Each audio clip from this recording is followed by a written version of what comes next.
റെജി ലൂക്കോസ്, സംഭവം ഉണ്ടാവുന്ന ശനിയാഴ്ച രാത്രി ആ ഗോൾഡൻ മണിക്കൂറുകളിൽ തെളിവ് ശേഖരണം നടത്തണമെന്ന് പല കോടതി വിധികളുണ്ടായിട്ടും സത്യം പറയേണ്ട ദൃശ്യങ്ങൾ തേടി പോലീസ് പോകുന്നത് എപ്പോഴാണ്? ഞായർ, തിങ്കൾ, ചൊവ്വയും കഴിഞ്ഞ് ബുധനാഴ്ച രാവിലെ അന്തരീക്ഷത്തിൽ ആവിയായി നമ്മുടെ മെമ്മറി കാർഡ്.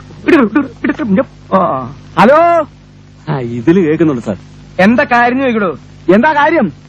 ഡിവൈഎസ്പി സാറോ ഇവിടെ ഉണ്ടല്ലോ? അയ്യോ, ഇവിടെ പകൽ ഒരു സ്ത്രീയെ വാഹനം വിട്ട് തടഞ്ഞ് പുറത്തിറങ്ങി എടിയെന്ന് വിളിച്ചുകൊണ്ട് അശ്ലീലമായ രീതിയിൽ ഭീഷണിപ്പെടുത്തിയൊരു സംഭവം കേരളത്തിൽ ഉണ്ടായി എന്ന് പറഞ്ഞാൽ, നമ്മൾ ജീവിക്കുന്നത്, നമ്മൾക്കിപ്പോൾ കേട്ടുകേൾവിയുണ്ട് ഉത്തർപ്രദേശിലും ബീഹാറിലൊക്കെ ഇങ്ങനെയൊക്കെ സംഭവിക്കാറുള്ളത്. അത് കേരളത്തിൽ നടന്നു എന്നുള്ളത് അതീവ ഗുരുതരമായ ഒരു ആരോപണമാണ്. അതീവ ഗുരുതരമായ ഒരു ആരോപണമാണ്. വയസ്സായില്ലേ, ഇനിയെങ്കിലും തനിക്കിതൊക്കെ നിർത്തിക്കൂടെ? ഇതൊക്കെ ചോദിക്കാൻ താൻ ആരോടോ? ഞാൻ അവളുടെ കെട്ടിയോ? അതീവ ഗുരുതരമായ ആരോപണമാണ്. അതിനേക്കാൾ വലിയ പ്രശ്നം സാർ, അതിനേക്കാൾ വലിയ ഗുരുതരാവസ്ഥ എന്താണ്? അങ്ങനെ അതീവ ഗുരുതരമായ ആരോപണം ഉണ്ടായിട്ടും റോഷന MPDയോടും പോലീസിനോടും പരാതിപ്പെട്ടിട്ടും ആ ഡ്രൈവർ പിന്നെയും ആ KSRTC സംവിധാനത്തിൽ വർഷങ്ങൾ വണ്ടി ഓടിച്ചു എന്നുള്ളത് സർക്കാരിന്റെ പരാജയമാണ്. റെജി ലൂക്കോസ് സമ്മതിക്കുമോ അത്? അത് നിനക്ക് നേരത്തെ അറിയാമായിരുന്നു. ഏകദേശം അറിയായിരുന്നു. ഈ കുടുംബം കലക്കാൻ ഒരുത്തൻ ശ്രമിക്കുമ്പോ നീ അതിന് കൂട്ടുനിൽക്കുക. ആ 2 പോലീസുകാരോട് ഒരു പരാതി പറഞ്ഞെങ്കിൽ ആ പോലീസുകാർ അതിനുള്ള നിയമ നടപടി സ്വീകരിച്ചില്ലെങ്കിൽ ആ പോലീസുകാരുടെ ഭാഗത്തുള്ള വീഴ്ചയാണ്. കാലത്ത് എന്റെ സമയദോഷങ്ങളാണല്ലോ കയറി വരുന്നത്. എനിക്ക് ഈ കലിപ്പ് വരുന്നത്. എന്തുകൊണ്ടാണ് ഇയാളെ കസ്റ്റഡിയിൽ എടുക്കാൻ? അതാണ് ചോദ്യം.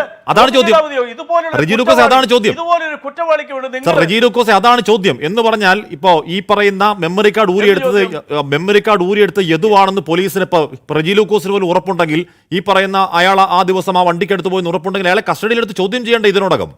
സർ, ഫോറൻസിക് പരിശോധന എന്നൊരു പരിശോധനയുണ്ട്. പേര് പറഞ്ഞടാ. അയ്യോ, ദാരിദ്ര്യം. എന്റെ പൊന്നടാവ്, ഈ പേരിട്ട തന്നെ അറിയാട്ടോ, ഒരു കാലത്തും ഗതി പിടിക്കാൻ പോളാന്ന്. റെജി ലൂക്കോസ്, ലൈംഗികാധിക്ഷേപം ചെറിയ പരാതിയാണോ? ചില്ലറ പരാതിയാണോ? ആ ചില്ലറ പരാതിയിൽ, അല്ലാത്ത പരാതിയിൽ, അതും കൊടുത്തത് ഒരു നഗരത്തിന്റെ മേയർ, തിരുവനന്തപുരം തലസ്ഥാന നഗരത്തിന്റെ മേയർ. ആ മേയർ കൊടുത്ത പരാതിയിൽ പിടിച്ചോണ്ട് പോയിട്ട് രാത്രി ആൾ മേയറെ പത്രയ്ക്ക് ഫോണിൽ വിളിക്കുക സോറി പറയാൻ. അതിന് സൗകര്യം ഒരുക്കൊടുത്ത് ആരാണ് അന്വേഷിക്കണ്ടേ? സർ, ആ സൗകര്യം ഒരുക്കൊടുത്ത് പോലീസുകാരെ പുറത്താക്കണ്ടേ?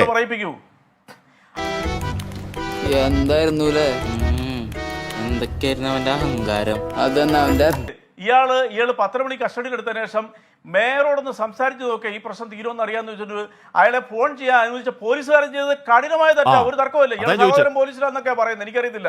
പിന്നെ ഇയാൾ മെമ്മറി കാർഡ് എടുത്തോണ്ട് പോയി എന്നുള്ള ഉറപ്പൊന്നും ഞാൻ പറഞ്ഞിട്ടില്ല. നിങ്ങൾ കേൾക്കൂ, ഇരിയാലികൾക്ക് നല്ലത് ഇതുപോലുള്ള നാൽക്കാലികൾ തന്നെയാണ് കേട്ടാ. അതിനാരും തൂക്കിക്കൊല്ലൂലല്ലേ.